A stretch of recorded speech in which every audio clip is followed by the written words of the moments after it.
We imagine that most of you, or at least our viewers from the US, already know about Six Flags. If for some reason you don't, Six Flags is an American amusement park corporation that's known for its thrilling rides and family-friendly entertainment.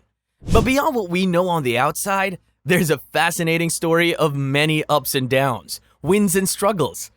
In this video, we'll explore all of that. Let's get straight into it. The story of Six Flags begins in 1961, when Angus G. Wynn had a vision for a unique amusement park that would offer thrilling rides and entertainment to both kids and adults. He opened the first Six Flags park, which was called Six Flags Over Texas, in Arlington, Texas.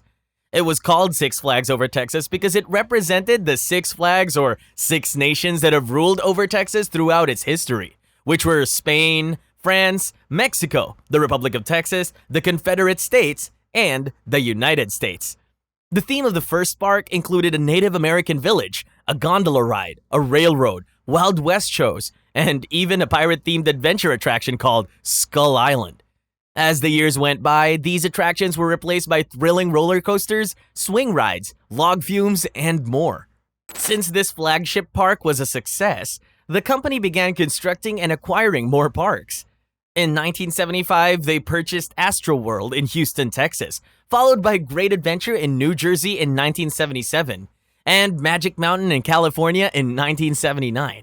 These acquisitions continued in the 80s as well, when they acquired Great America in Illinois, which brought with it the rights to Warner Brothers' beloved Looney Tunes characters.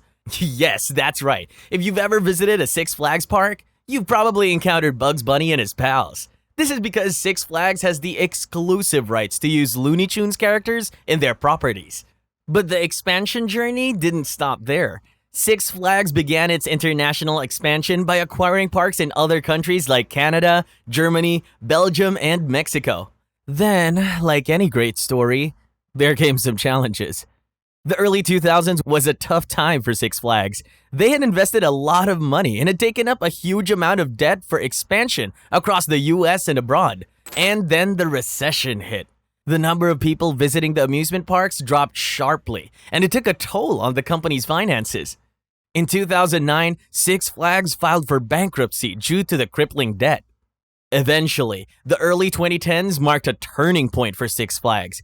They decided to implement a full-on transformation plan with a completely new management and investors. Investments were made to improve existing parks and introduce new rides and attractions that would appeal to a wider audience. They prioritized visitors' satisfactions by coming up with new ideas like the Flash Pass system for shorter wait lines, and also trained their employees to improve interaction with the customers. These efforts actually turned out to be fruitful as they saw a jump in the number of visitors. This also brought back a sense of excitement within the company's employees that was lost during the previous decade. It was a fresh start for the company. In this new era of Six Flags, they decided to concentrate more on what they're best known for, which was their thrilling, adrenaline-pumping rides. Six Flags is known for its high-speed roller coasters, refreshing and fun water rides, as well as friendly entertainment, such as live shows and character meet and greets.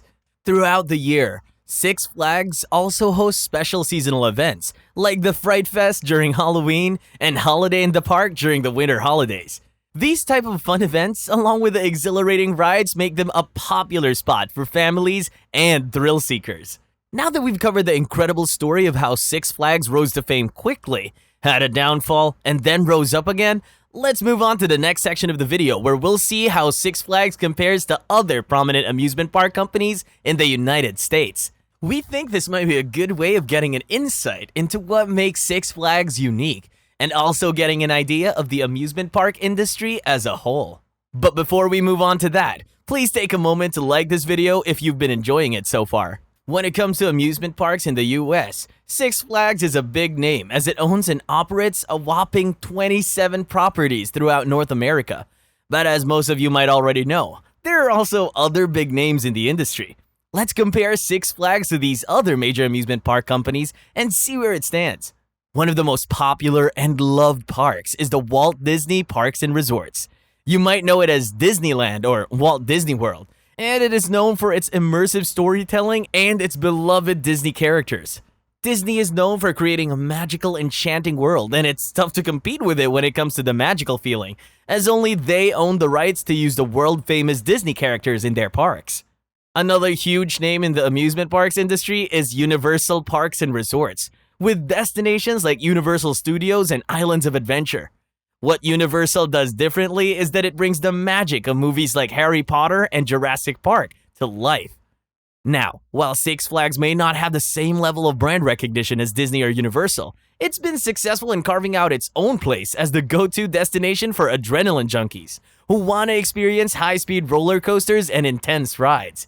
Plus, even though Six Flags does not have the advantage of Disney characters or Universal movies, their Warner Brothers, Looney Tunes, and Hanna-Barbera attractions are actually loved by 90s kids because it's like a time capsule to the time when Cartoon Network and Boomerang were on top of the world.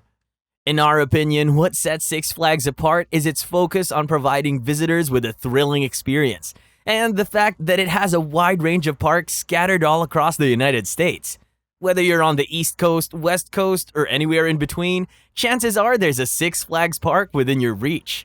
Also, each one of the Six Flags parks has unique themes and different attractions, which give its fans a chance to try out multiple parks and satisfy their adventure craving. So while Disney and Universal have an upper hand at immersing visitors in fantastical worlds, Six Flags stands out for its heart-pounding rides that push the limits of speed and gravity. Ultimately, the choice between these amusement park giants boils down to personal preferences. Like, families seeking a well-rounded experience might find Disney or Universal more appealing, while young thrill seekers looking for an adventure-filled day would likely gravitate towards Six Flags. As we wrap up our exploration of Six Flags' journey, let's also take a moment to glimpse into the future and see what lies ahead for this company. We expect that in the coming years, Six Flags will make use of technological advancements to push the boundaries of their rides even more. They should stick to their USP, which is making visitors experience the scariest yet most fun adventure rides, and covering more territory both in and outside the United States. What do you think makes Six Flags stand out among other amusement parks? Do you agree with our analysis of what caused its fall in the early 2000s and its subsequent rise? We'd love to hear your opinion on it. Also, have you ever visited a Six Flags park? If yes, which one was it? And what was your favorite ride there? Let us know in the comments below. We love hearing from you. That's it for the video. Thank you so much for watching. And please don't forget to subscribe to our channel for more interesting content on some of your favorite companies. We'll see you in the next video.